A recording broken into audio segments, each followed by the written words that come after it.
नमस्कार,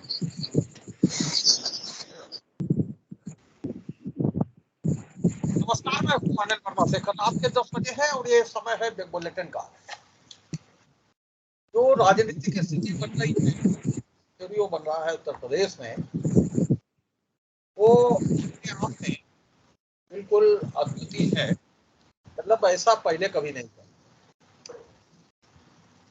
उत्तर प्रदेश विधान परिषद में कांग्रेस की सदस्य संख्या 0 हो गई है और जब से विधान परिषद बनी है उत्तर प्रदेश में, तब से ये पहला मौका है जब विधान परिषद में कांग्रेस का कोई सदस्य नहीं रहा।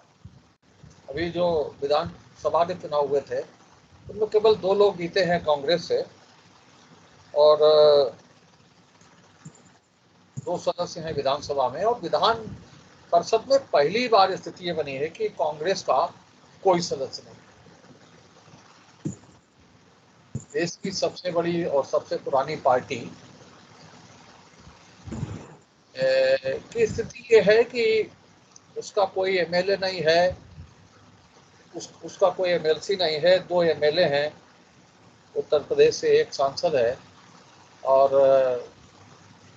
नीचे स्तर पर देखें तो सभासद से लेकर के जिला पंचायत सदस्य, ब्लॉक प्रमुख, सब 0 की स्थिति में। तो ये स्थिति अपनी है जो सदस्य थे उनके विधायक होने के बाद में, तो कांग्रेस का कोई सदस्य अब विधान परिषद में नहीं रहा। ये पहली बार स्थिति बनी है।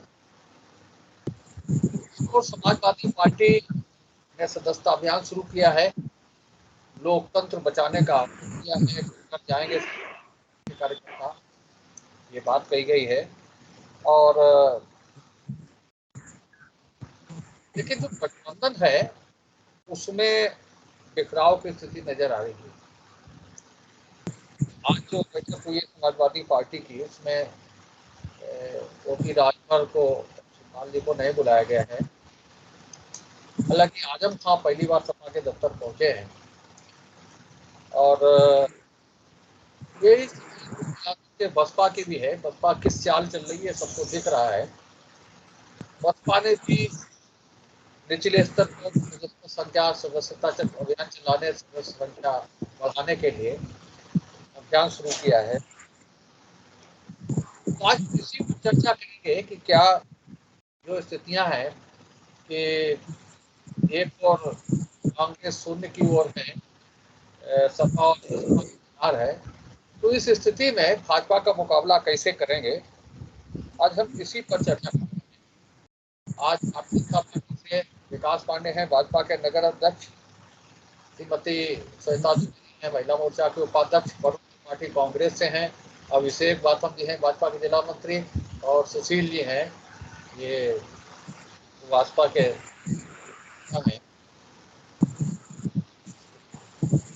यही चर्चा का विषय है कि क्या स्थितियां हैं राजनीतिक दलों की। कांग्रेस की तो कोई स्थिति ही नहीं ले रही कि विपक्षी दल की तरह कहीं कांग्रेस का रुख दिख नहीं रहा है। पिछले जब से विधानसभा चुनाव से तब से कांग्रेस ठप है, कोई प्रदेश अध्यक्ष नहीं है और आह्वान के बाद में भी जिस स्तर पर कांग्रेस के कार्यक्रम होते हैं वो सब बिल्कुल खाना पूरी बंद करके रह गए हैं। तो ये सारी चीजें हैं। कैसे मुकाबला करेंगे भाजपा का 2024 में, जिसके लिए भाजपा ने पूरी तरीके से ताकत झोंक दी है। वरुण त्रिपाठी आपसे शुरू करेंगे कि कांग्रेस की स्थिति पहली बार हुई है, इतनी जोर कांग्रेस पहले हुई है और आगे भी कांग्रेस के मजबूत होने की कोई रणनीति अभी फिलहाल दिख नहीं रही है। अभी बहुत गा बजा करके चिंतन शिविर हुआ उदयपुर में, उसके बाद में भी कोई स्थितियां बहुत अच्छी निकल करके सामने नहीं आ रही हैं। तो इस स्थिति में कांग्रेस कहाँ खड़ी है, कहाँ जाएगी, और उस पार्टी से मुकाबला है जो पार्टी हर समय और हर महीने हर दिन केवल चुनाव की बात करती है, चुनाव के लिए सोचती है। तो कैसे ये सब चलेगा मामला, इस पर चर्चा करने वाले हैं। बंधु पाटिल जी भाई साहब, देखिए कि वर्तमान समय में जो आंकड़े हैं उससे देखकर हर कोई कह सकता है कि वास्तव में इसमें कोई दो राय नहीं कि हमारी पार्टी का सबसे बुरा दौर है। दूसरी चीज आप देखिए कि देश की जनता को बरगलाया और उससे झूठ बोला जा सकता है। जिस तरीके से पुराना दौर 2014 के बाद चालू हुआ है, तो हमें हमारी पार्टी को कहीं ना कहीं जनता ने बिल्कुल नीचे ले जाने का कार्य किया, इसमें कोई दो राय नहीं, क्योंकि कहीं ना कहीं जुमलेबाजी शीर्ष पर थी। समय परिस्थितियां हैं और इन समय परिस्थितियों को साहब कोई कैद नहीं कर सकता। एक समय था साहब बीजेपी के साथ 2 सांसद हुआ करते थे, ठीक उसी तरीके से कहीं ना कहीं हमारी भी स्थिति है। चीज़ें बदलती हैं और हमारी पार्टी पूरी दमदारी से चुनाव लड़ेगी और हम सत्ता में वापसी करेंगे। इस काफ़ी हमारा इतिहास रहा है कि हम लोगों ने एक बुरा दौर गुजारा, उसके बाद सोनिया जी के टाइम में भी साहब हमारी पार्टी की स्थिति बड़ी खराब हुई, इसमें कोई दो राय नहीं। उसके बाद सोनिया जी के ऊपर तमाम आरोप प्रत्यारोप का दौर चला, पुनः एक बार साहब उन्होंने वापसी कराई थी। तो हम सत्ता में वापसी करेंगे, हमारी पार्टी करेगी। और जहाँ तक रही आपने जो बात कही कि कांग्रेस शून्य है, तो मैं इसे शायद स्वीकार करता हूँ कि कांग्रेस शून्य है, इसमें कोई दो राय नहीं। लेकिन तमाम जनहित के मुद्दे हैं, जनता को कब तक बरगलाएंगे आप रोक नहीं पा रहे हैं साहब। बढ़ती हुई महंगाई, बेरोजगारी, 2 करोड़ युवाओं के रोजगार का सपना साहब, पूरी तरीके से कहीं ना कहीं किसानों की मौत, किसानों के कानून जो आप किसानों के हित के कानून बता रहे थे, वो कहीं ना कहीं माननीय प्रधानमंत्री जी को साहब वापस लेने पड़े। और दूसरी चीज आप देखिए कि अग्निपथ योजना, आप ये देखिए कि किस तरीके से पूर्व थल सेना अध्यक्ष, जब उनसे पूछा गया तो साहब उन्होंने इसकी 4 अच्छाइयाँ कैमरे के सामने साहब बयां नहीं कर पाई। तो जो अग्निपथ योजना है, तो साहब अग्नि ही अग्नि है, पथ का तो कहीं पता नहीं। तो तमाम जनता से जुड़े हुए मुद्दे हों, युवा हों, किसान हों, व्यापारी हों, चाहे पारिवारिक व्यक्ति हों, तमाम मुद्दों को हमारी पार्टी उठाएगी। और आप ये देखिए कि जुमलेबाजी और झूठ का भी अंत है, क्योंकि एक शब्द है कि आखिर कब तक। तो इस अंधेरी रात के भी आगे उजाला है और हमारी पार्टी लड़ेगी, जीतेगी, सत्ता में वापसी करेगी। सुशील जी भाई साहब, देखिए भाई साहब, जो सत्य बोलने वाला व्यक्ति होता है हमेशा बुरा होता है। किसी भी पार्टी से गठबंधन हो, चाहे किसी पार्टी में जाए। और रही बात बुलाने की, आपने देखा होगा कि भारतीय जनता पार्टी में जब गठबंधन था तो उस समय मंत्री थे, तो सत्य बोलने पर इन्होंने अपना इस्तीफा दिया, उनकी बात न सुनने पर इस्तीफा दे दिया। इसमें कोई दोहराए नहीं है कि आप देख लीजिए कि जो व्यक्ति सत्य बोलता है उसकी कहीं न कहीं उसे चूतिया बनाने का काम किया जाता है। देखिए, राजभर जमीनी स्तर से राजनीति करने के बाद में इस मुकाम पर पहुंचे हैं कि सभी पार्टियां उनको अपने पाले में करने की कोशिश कर रही हैं। सभी पार्टियां, वो नीचे से उठकर ऊपर आए मेहनत करने के बाद। हम तो ये कहते हैं कि कुछ लोगों को राजनीति घर से मिल जाती है, कुछ लोग जो है मेहनत करके आते हैं। जो घर से मिलने वाली जो राजनीति है वो मेहनत करना नहीं चाहेंगे। उन्होंने कुछ कहा है तो सही कहा है कि आप घर से निकल के बाहर आइए, और उन्हें बुलाया नहीं गया। दूसरी बात मैं भाई साहब बता कि आपने देखा होगा कि इस समय वर्तमान सरकार में वरुण गांधी जी आपत्तिजनक के विरोध में खड़े हो जाते हैं अपनी सरकार के ऊपर। कोई भारतीय जनता पार्टी के लोग उन पे बोलने को तैयार नहीं है कि उन्होंने क्या कहा क्या नहीं कहा। भाई साहब, दूसरी बात है, शोले भारतीय समाज पार्टी की सदस्यता अभियान अभी से नहीं चल रही है, उनकी सदस्यता अभियान बहुत दिनों से चल रही है कि वो अपनी पूरी तैयारी में लगे हुए हैं कि कहीं पर भी हम चुनाव में डिफीट ना खाएं। हम जानते हैं कि छोटे दल हमारे हैं, हमारा छोटा दल है, हम छोटी बात करेंगे, हम इतनी बड़ी बात नहीं करेंगे कि हम मुख्यमंत्री बन सकते हैं। हाँ, देखने वाली बात है कि आने वाले समय में हम ऊपर जाएंगे। भाई साहब, अभी बसपा ने अपना 75,000 का जो सदस्यता अभियान हर विधानसभा में कहा है, हम हर विधानसभा में 75,000 सदस्य बनाएंगे। इससे पहले भी बनाते रहे हैं, वो कहाँ चले गए भाई साहब। अब सपा की ने जो है माननीय अखिलेश यादव जी ने गठबंधन के लिए कहा है कि मैं नए लोगों को जोड़ेंगे। बहुत अच्छी बात है कि उन्हें सोचना चाहिए। उनके समझ में आई कि वो राजभर साहब ने कहा, उनके समझ में आ गई कि हम नए लोगों को पब्लिक में जाकर हम आएंगे, पब्लिक के साथ में बैठेंगे, पब्लिक की बात सुनेंगे, पब्लिक को अपनी बात बताएंगे। बिल्कुल समझ में आई, इसमें कोई दोहराय नहीं है। अब इसको कुछ भी उनके समझ नहीं आई, उन्होंने सही कहा है, पब्लिक उन्हीं को उनके बोलने के आधार पर उन्होंने कहा है कि मैं पब्लिक के बीच में जाएंगे।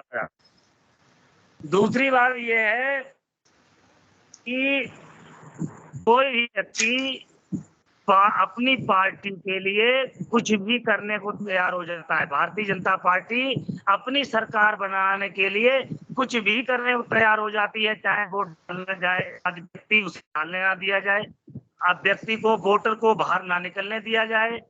कम से कम भारतीय जनता पार्टी जनता को गुमराह करने में नंबर 1 माहिर one party.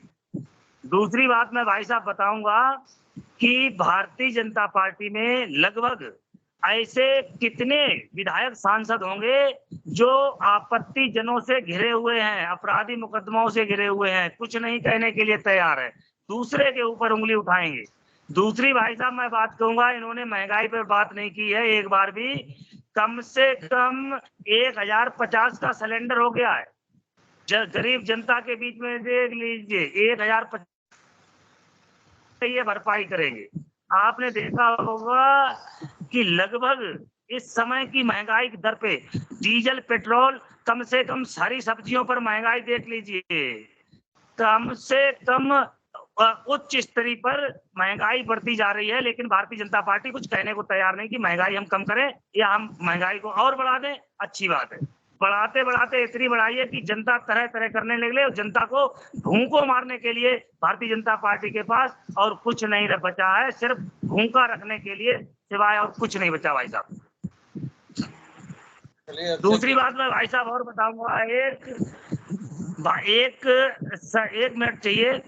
Bharatiya Janata party में अभी आपने देखा होगा बिल्डोजर, कम से कम गरीब लोगों के फर्रुखाबाद में आप देख लीजिए, कम से कम इतने जो प्रधानमंत्री आवास योजना के मकान बने हुए थे उनको भी धसाया गया है। ये भाई साहब मेरे पास प्रमाण है, मैं दिखा भी सकता हूं, अगर ना माने तो। भाई साहब कम से कम उनको रहने के लिए तो जगह दे देते आप कि रहने के लिए आपको मैं जगह दे रहा हूं तो आप यहाँ पे रहिए, और इसके बाद में ये अवैध तरीके से बना हुआ है, अवैध जमीन पे बना हुआ है, तो इसको मैं तोड़ने के लिए तैयार हूँ। आप उसको उस गरीब आदमी को रहने के लिए जगह एक बार देना चाहिए भाई साहब। जी भाई साहब, बहुत बहुत धन्यवाद। आज आपने जो विषय रखा बहुत रोचक विषय है। अब तक का इतिहास कांग्रेस का रहा है, इतना बुरा दौर कांग्रेस का शायद ही कभी रहा हो। जिस राजनीतिक पार्टी ने पूरे देश पर 70 साल राज किया हो और उत्तर प्रदेश जैसे राज्य में उनके पास मात्र 1 सांसद बचता है और एमएलसी 1 भी नहीं और 2 विधायक बचते हैं। कहीं ना कहीं लगातार 70 वर्ष तक जनता को गुमराह करने का काम किया। वो जनता समझ गई है कि कांग्रेस ने सिर्फ और सिर्फ गांधी परिवार के लिए काम किया है, देश हित में कोई काम नहीं किया है। और उसी का ये कारण है कि आज कांग्रेस उत्तर प्रदेश जैसे राज्य में शून्य की स्थिति पर पहुंच गई है। कांग्रेस के प्रवक्ता महोदय कह रहे थे कि साहब जुमलेबाजी, ये जुमलेबाजी ही है कि हमारे सेना के सैनिकों के सर काट लिए जाते थे और आदरणीय मनमोहन सिंह जी मौन बैठे रहते थे, एक स्टेटमेंट नहीं दे पाते थे। आज हमारी सरकार है कि अगर हमारे 10 जवानों के ऊपर कोई उंगली उठाता है तो हम लोग सर्जिकल स्ट्राइक से 400-500 मारते हैं और छाती ठोक कर कहते हैं कि हमने जो है पाकिस्तान में घुस के मारने का काम किया है। उसके बावजूद कांग्रेस पार्टी के नौजवान आदरणीय राहुल गांधी जी सबूत मांगते हैं। उनको सेना के पराक्रम पर विश्वास नहीं है, उनको सबूत चाहिए। और उनको सबूत के तौर पर उत्तर प्रदेश के 2022 के चुनाव में उत्तर प्रदेश की जनता ने तो ऐसे नकारा है कि आपको सबूत चाहिए तो आप पाकिस्तान जाके ढूंढिए जाके, उत्तर प्रदेश में आपकी कोई आवश्यकता नहीं है। ये उत्तर प्रदेश की जनता जान चुकी है कि देश हित में, राष्ट्र हित में कोई पार्टी अगर काम करने वाली है तो वो भारतीय जनता पार्टी काम करने वाली है। अभी तक बात होती थी जाति की और धर्म की। हमने जितनी योजनाएं बनाई, हमने कहीं जाति का वर्णन नहीं किया, हमने कहीं धर्म का वर्णन नहीं किया है। हमने योजनाएं बनाई कि कैसे गरीब आदमी को लाभ मिले। भारतीय जनता पार्टी ने कहीं ये तय नहीं किया कि ये योजना मुस्लिम को मिलनी चाहिए, ये योजना यादव को मिलनी चाहिए, ये योजना राजभर को मिलनी चाहिए, ये योजना जो है एससी वर्ग को मिलनी चाहिए। किसी भी व्यक्ति को आवश्यकता है और पात्र है तो ऐसे प्रत्येक व्यक्ति को, वो चाहे वाल्मीकि हो और चाहे फिर वो ब्राह्मण हो, ऐसे प्रत्येक नागरिक को उस योजना का सरकार के द्वारा लाभ दिया जाएगा। कोई भेदभाव नहीं है। पूर्व की सरकारों में भ्रष्टाचार की बात अभी कांग्रेस के लोग कर रहे थे। आपके प्रधानमंत्री कहा करते थे कि साहब मैं 1 रुपया बेचता हूं, 15 पैसे लाभार्थी तक पहुंचता है। चैलेंज के साथ भारतीय जनता पार्टी के प्रधानमंत्री आदरणीय नरेंद्र मोदी जी तो चैलेंज के साथ कहते हैं कि हम 1 रुपया बेचते हैं, लाभार्थी के पास 1 रुपया पहुंचता है। 85 पैसे का घोटाला नेताओं के द्वारा नहीं किया जाता है। यह कांग्रेस में ही संभव है। कांग्रेस के लोग वाकई में, सत्य बात है कि बेरोजगारी बहुत बड़ी है। कांग्रेस के नेता सारे बेरोजगार हो गए। बेरोजगारी में हुआ क्या कि लोग पार्टी छोड़ छोड़ के भाग गए हैं। आदरणीय हम कांग्रेस के प्रवक्ता महोदय एक चीज कह रहे थे कि आप सत्ता में वापस आएंगे और कांग्रेस भी सत्ता में वापस आएगी। मुझे लग रहा है कि आप भी अपनी पार्टी बदल लीजिए तो आप सत्ता में आने का जो सपना देख रहे हैं वो पूरा हो जाएगा। लेकिन कांग्रेस सत्ता में नहीं आने वाली है अभी 25 से 30 साल। ये तय है, कांग्रेस 25 से 30 साल उत्तर प्रदेश में भारत की सत्ता में नहीं आने वाली है। दूसरी बात सविता जी, अभी कांग्रेस की सत्ता राजस्थान के अंदर है। राजस्थान के अंदर जिस प्रकार का अपराध किया गया है, कांग्रेस के लोग बड़ा छाती ठोकते हैं कि साहब हमने अरेस्ट कर लिया है। उत्तर प्रदेश के अंदर ये अपराध हुआ होता तो अरेस्ट नहीं किया जाता, बाबा जी का बुलडोजर चलता या फिर गाड़ी पलट जाती। ये उत्तर प्रदेश तो भारतीय जनता पार्टी की सरकार में ही साहस है, या तो गाड़ी पलटती है या फिर बुलडोजर चलता है। 2014 में जब मोदी जी ने लोकसभा का चुनाव लड़ रहे थे तब उन्होंने कहा था कि देश में जितनी भी समस्याएं हैं उसकी जड़ मूल में कांग्रेस पार्टी ही है, इसलिए हमको कांग्रेस मुक्त भारत बनाना है। और यहाँ मैं एक चीज और बता दूं कि जब भारत आजाद हो गया था तो उस समय राष्ट्रपिता महात्मा गांधी ने भी कहा था कि जिस कार्य हेतु कांग्रेस की स्थापना हुई थी और वो कार्य अब पूर्ण हो गया है, इसलिए अब कांग्रेस पार्टी का कोई अस्तित्व नहीं होना चाहिए। तो धीरे धीरे मोदी जी द्वारा की गई भविष्यवाणी आज स्पष्ट दृष्टिगोचर हो रही है कि विधान परिषद में इनके सदस्यों की संख्या 0 हो गई है। और इसी तरह और ये इनके लिए आत्म मंथन और आत्म चिंतन का विषय है। लेकिन कांग्रेस पार्टी हुई, सपा हुई, बसपा हुई, बसपा तो चलिए तब भी ठीक है, सपा और जो कांग्रेस है ये आत्म मंथन, आत्म चिंतन करने के बजाय पर चिंतन करने में व्यस्त है। जैसा कि अभी पूर्व कांग्रेसी प्रवक्ता ने कहा कि मोदी जी ने जुमलेबाजी करके सत्ता प्राप्त कर ली। आपने 70 साल तक क्या करके सत्ता प्राप्त की थी, तो फिर वो आपके हाथ से निकल कैसे गई? इसका जवाब दीजिएगा अगले राउंड में कि निकली कैसे। झूठ कौन बोल रहा था, आप बोल रहे थे या हम बोल रहे थे? 8 सालों में हमने मेहनत की है, हम जमीन से जुड़े हुए हैं, हम किसी राज परिवार से नहीं आते हैं, हमारे यहाँ लोकतंत्र है भाई साहब। और आपने एक राजनीतिक पार्टी को एक परिवारवादी पार्टी बना दिया है। मैं एक चीज और स्पष्ट कर देना चाहती हूँ कि जितनी भी पार्टियों का नाम आज के विषय में है, सपा, बसपा और कांग्रेस, इनकी विनाश, इनके मूल में जो इनको बर्बाद कर रहा है वो है परिवारवाद, वंशवाद।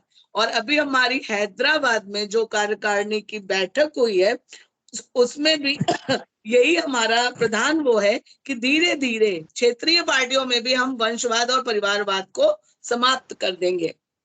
तो भाई साहब, हम लोग झूठ बोल रहे हैं या सच बोल रहे हैं या जो भी कर रहे हैं, जनता हमको चुन रही है ना। जनता को हमने मतलब इतनी बड़ी बड़ी बातें आज इस स्थिति में भी जब कांग्रेस बोल रही है तो अब हम लोग क्या कहें, जुमलेबाज आप हैं या हम हैं। और मतलब कहना चाहिए पॉजिटिवनेस तो ओवरफ्लो हो गई है कि हम आएंगे। जब आप कुछ करेंगे ही नहीं, जब आप चिंतन ही नहीं करेंगे तो आप दोबारा कैसे आएंगे।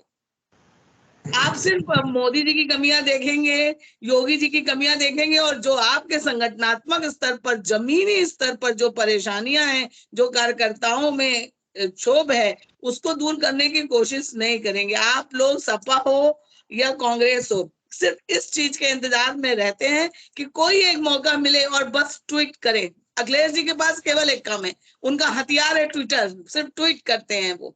तो मेरा आपसे यही विनम्र निवेदन है कांग्रेस के प्रवक्ता से कि आप अपनी पार्टी को आत्मचिंतन की ओर प्रेरित करें, बशर्ते पद चिंतन से। हम तो जो कर रहे हैं कर ही रहे हैं। हमारा उद्देश्य जो था, हमने 8 सालों में हमारा कांग्रेस मुक्त भारत अभियान था हमारा, और उसमें हमने उत्तर प्रदेश में सफलता प्राप्त कर ली है। अब आगे हमारा सपा और बसपा मुक्त भी है और लग रहा है धीरे धीरे हम ये भी प्राप्त कर लेंगे। और ये कोई हम बड़बोलापन या घमंड नहीं कह रहे हैं, ये हमारे जैसे लाखों लाख कार्यकर्ता लगे हुए हैं कि जो 2 संख्या से आज हम यहाँ तक पहुंचे हैं, और इस यही जरूरत आपको भी है।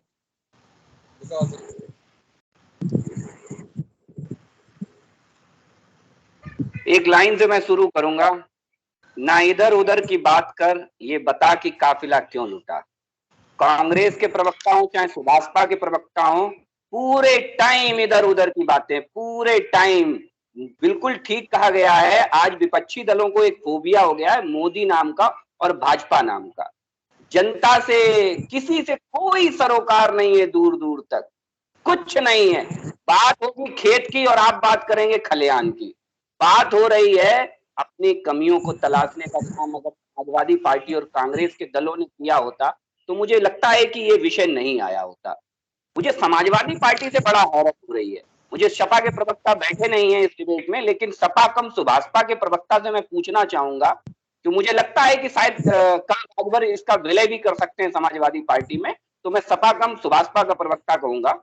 मैं इनसे आग्रह करना चाहूंगा कि जब समाजवादी पार्टी ने अपनी सारी कमेटियां भंग कर दी हैं, तो किसके सहारे ये सदस्यता अभियान चलाने जा रहे हैं?